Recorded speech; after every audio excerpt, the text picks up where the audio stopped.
Today's story begins with old Ben sitting in his home in the year 3 BBY.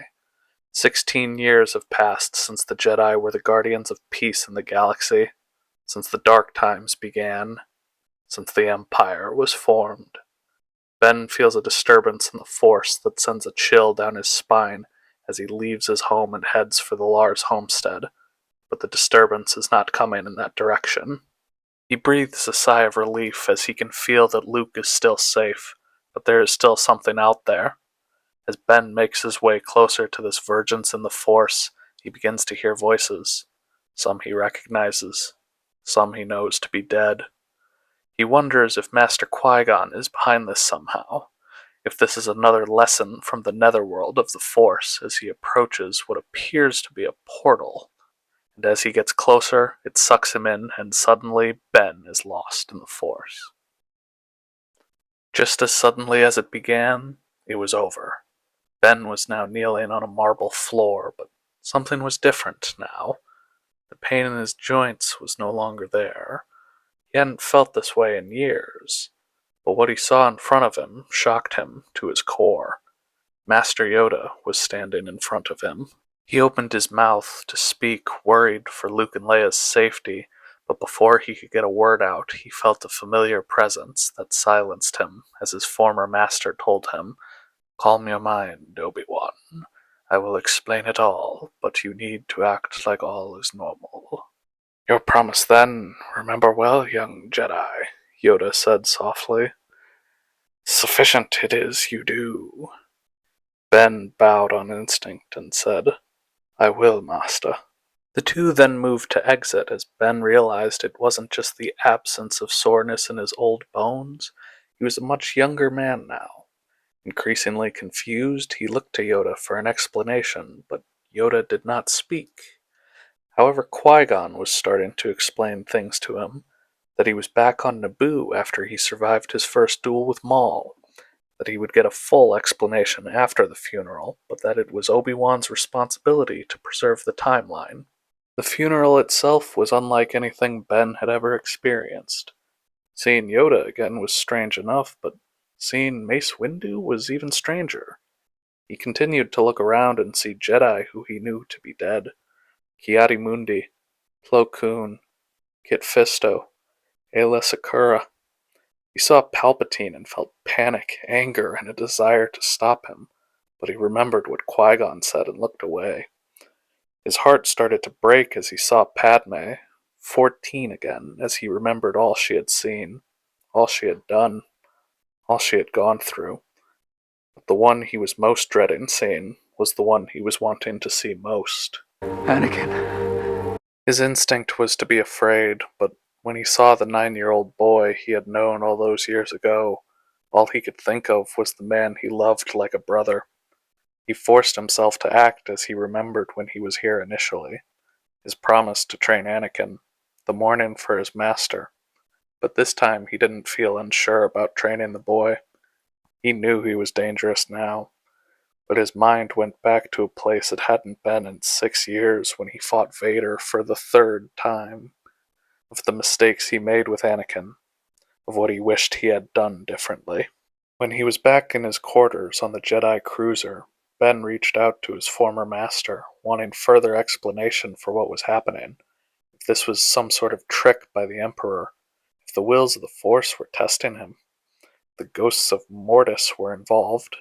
Qui-Gon appeared before him and explained it all as he had promised, that Obi-Wan had accidentally discovered the world between worlds, and that Qui-Gon had convinced the wills to allow Obi-Wan to have a second chance to train the Chosen One. He could not interfere too much, though. The Force was like a river, and while the future was always in motion, the more Obi-Wan would fight it, the more it would fight back. With that, Ben knew that he couldn't fight Sidious until the time was right, but he knew he would keep Anakin from getting too close to him. Where Ben had changed, though, is where he wanted to be able to give Anakin what he got from Palpatine. He knew now that it was what Anakin had needed all along. But with that, he also had another thought. What about Luke and Leia? If he was going to protect the timeline, he would have to make sure Anakin and Padme were together. But He also questioned if Anakin didn't have any children, then maybe the Sith would be destroyed by Anakin himself. Ben would struggle with this over the next 10 years, balancing the desire to protect the Republic from the Sith and to protect the timeline enough to make sure that Luke and Leia would still be born. As for Anakin, Ben found himself looking to this as the second chance he had wanted for years. All the things that he had second-guessed, the things that led to sleepless nights for him on Tatooine, the things he blamed himself for. He was much more understanding of Anakin, less focused on establishing authority over him.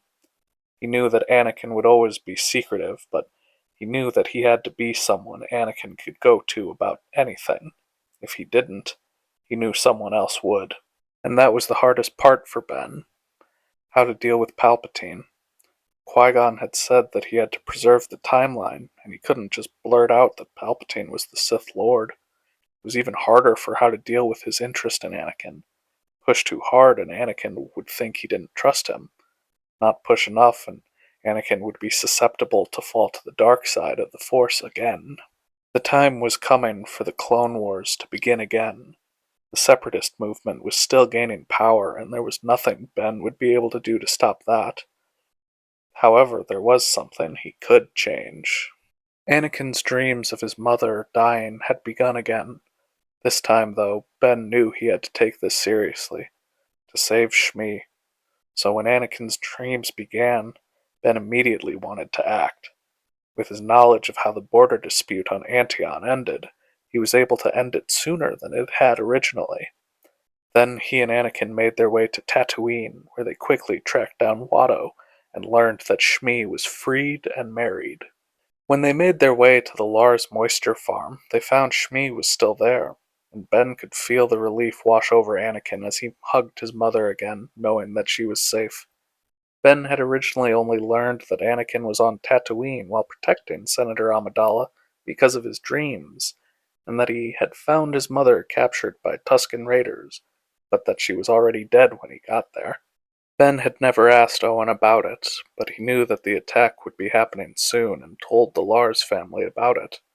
Shmi assured Anakin that nothing would happen and that she was safe here, but he continued to worry and rarely left his mother's side. One morning before dawn, Ben was meditating as he tried to learn when the attack would happen from Master Qui-Gon, but the Force gave him nothing. When the Force gave him no answers, he focused on Anakin, who had gone out with his mother to pick mushrooms, but something was wrong. Ben decided to run out as this disturbance in the Force grew darker, and when he found Anakin, he saw him reaching for his lightsaber as the Tusken Raiders were starting to attack.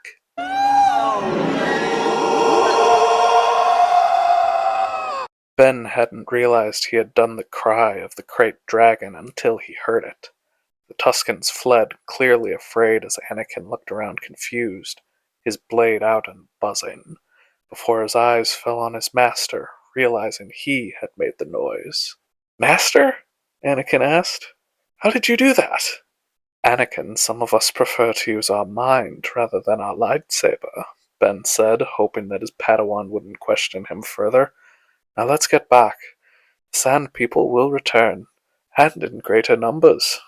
Ben wasn't sure if this was going to be the attack or if he should have let the will of the Force play out, but Anakin's nightmares had stopped, and he was very grateful to his master, who he said saved his mother.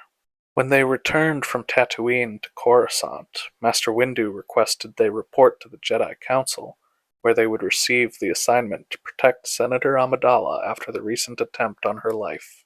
Now the time came for Ben to make his decision.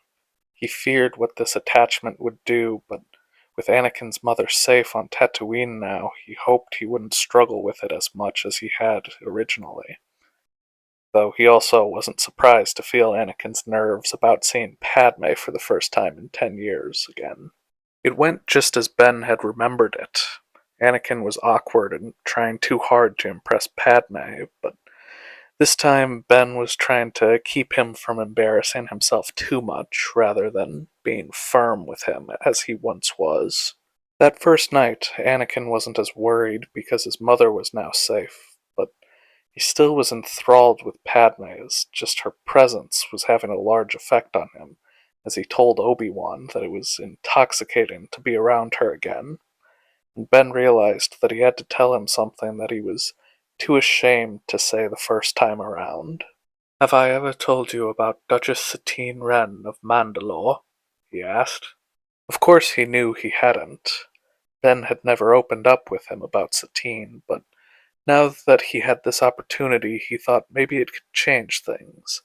He told him how he'd fallen in love with her as a Padawan when he and Master Qui-Gon were sent to Mandalore to protect her, how he had been tempted to leave the Jedi Order, but as he was telling him about why he felt he had to leave, Padme was at risk, and the two of them ran to save her and chase down her would-be assassin, only to have Boba Fett kill her again.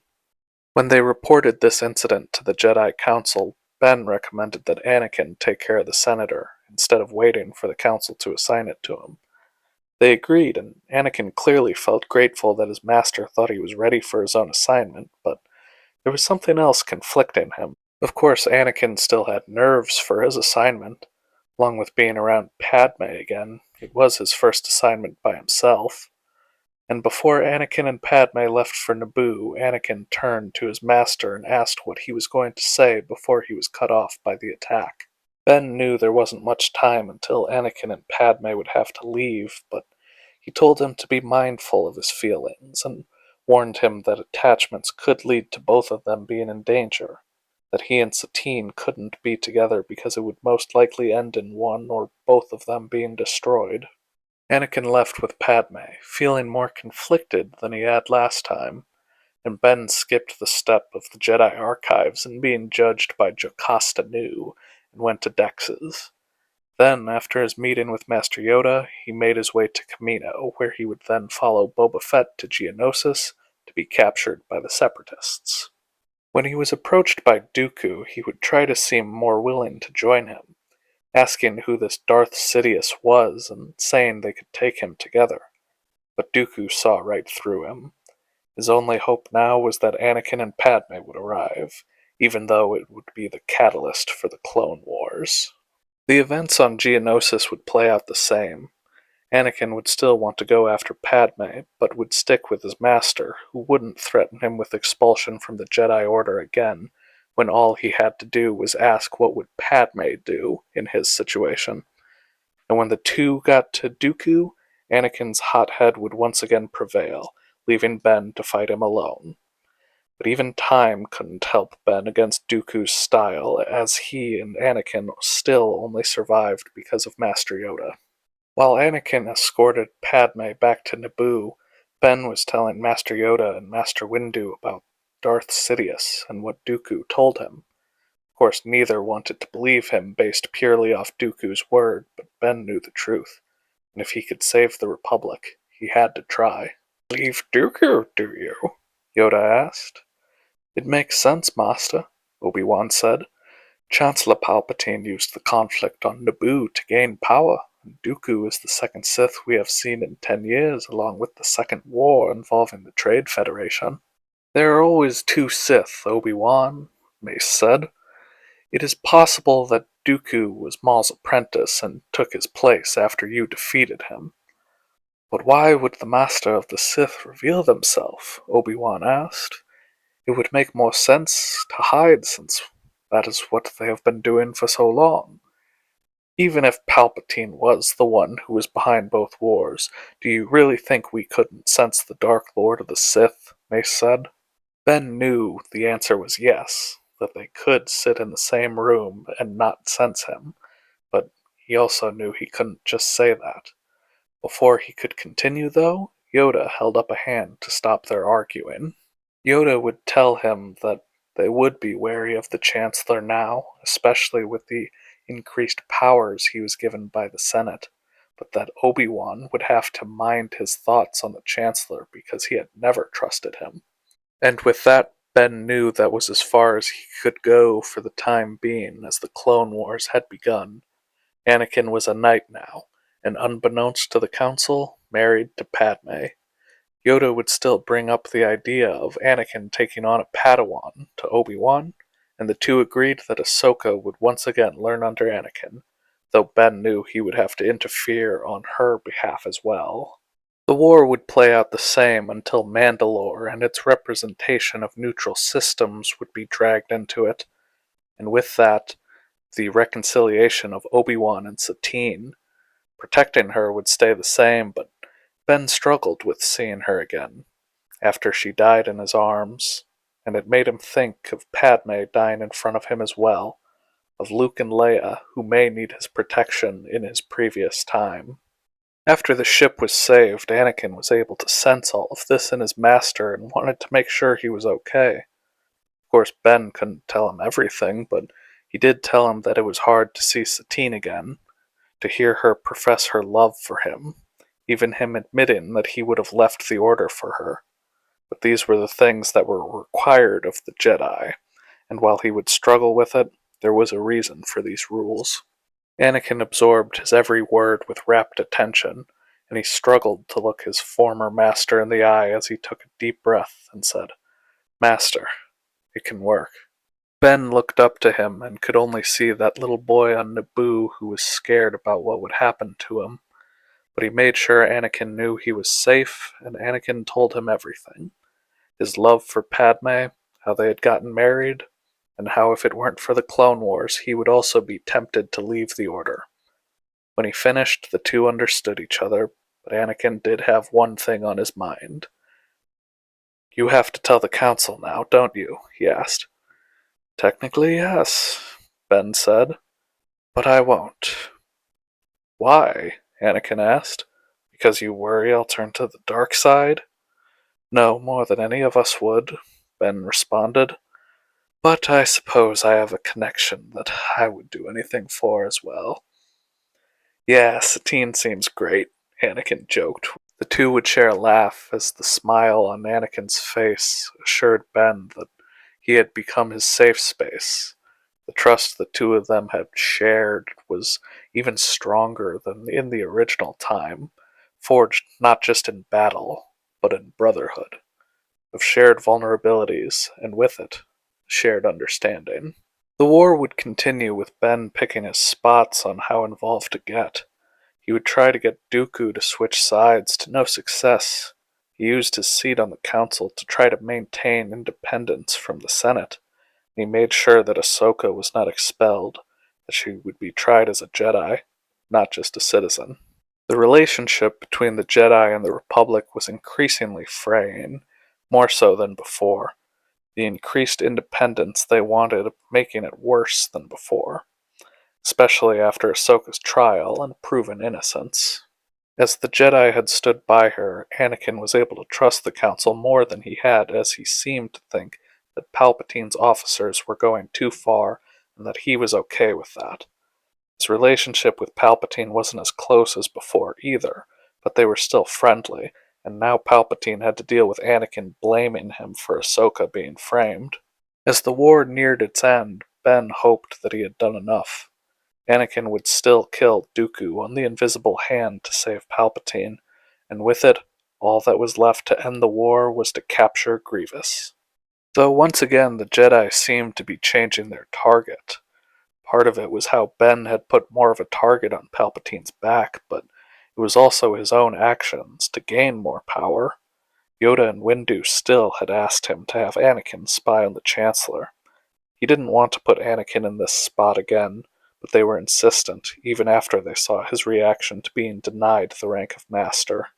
Anakin and Obi-Wan were different people now, though, so when Ben went to tell him, he didn't hide behind it just being the Council.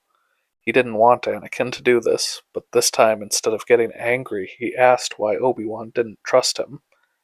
Ben couldn't tell him everything, of course, but he could feel the shift in Anakin. He was stressed, afraid, and he let him know that he was worried about this change in him that started with Dooku's death. Anakin then told him that he shouldn't have killed Dooku, that he was unarmed, but he had a moment of weakness. Ben knew there was more, and Anakin would tell him that he was having dreams again, like he used to have about his mother, except it was about Padme, and that she would die in childbirth. It took a moment for Ben to respond. He had never known what started Anakin's fall, and it had haunted him for years. He assured his former Padawan that he would help him and that it didn't mean his vision would come true. After all, it hadn't happened with his mother. With this in mind, Anakin would also be more receptive to the idea that someone around the Chancellor was the Sith Lord, rather than the Chancellor himself, but his fear of Padme dying would have him still be susceptible to Palpatine's manipulations, of the tale of Darth Plagueis the Wise. But this time, Anakin would report this to Obi-Wan, who would study the archives for Anakin, hoping he could find something, but there was no answer in the Jedi archives. Anakin didn't want to tell the Council, still fearing for Padme's life, and Ben agreed, only to make sure that Anakin wouldn't fall like he did before. Eventually, Palpatine would tell Anakin the location of General Grievous, but this time Obi-Wan wouldn't go. He would tell Master Yoda and Master Windu that he was needed to help Anakin complete his mission, and Mace would go to Utapau in his place. With Master Yoda on Kashyyyk, this would leave Old Ben in charge of the Jedi Temple. So when Palpatine revealed himself to Anakin, it would be Old Ben he would be telling this to, and with the experience and knowledge he obtained over the years, he told Master Yoda, and only Master Yoda. The Grand Master would immediately return to Coruscant, where he, Old Ben, Kit Fisto, Sazy Tin, and Agen Kolar would go to attack Darth Sidious, and Anakin would be brought with them. With Anakin there, Palpatine could not just outright attack the Jedi, but with Master Yoda's presence and the evidence he had obtained to this point on Sidious, he knew he would have no way out. It was treason then, and Palpatine was forced to attack and would still kill Fisto, Tin, and Kolar relatively quickly, but now Anakin saw Palpatine for who he truly was. The three remaining Jedi would continue to duel the Sith Lord, but Palpatine could only hold out for so long. He would try to isolate the Jedi, knocking Yoda back with a powerful surge of lightning and pushing Anakin back so he could attack Obi-Wan, cutting him across the leg as he was forced down to one knee. He went for the killing blow, but before he could strike down, there was a blue light sticking through his chest. Anakin had saved his master and killed Darth Sidious, fulfilling the prophecy and bringing balance to the Force. With Master Windu then defeating General Grievous, the war was over. The Sith were destroyed, and peace was brought to the Republic. There would be strife amongst those who supported Palpatine and those in the Council of 2000, but evidence would be brought forward of Palpatine manipulating both sides of the war, and Bail Organa would defeat Mas Amedda in an election to be the next Supreme Chancellor. Padme would give birth to Jyn and Leia Skywalker, as Anakin was able to resist temptation, and with it, prevent the Sith from ruling the galaxy once more.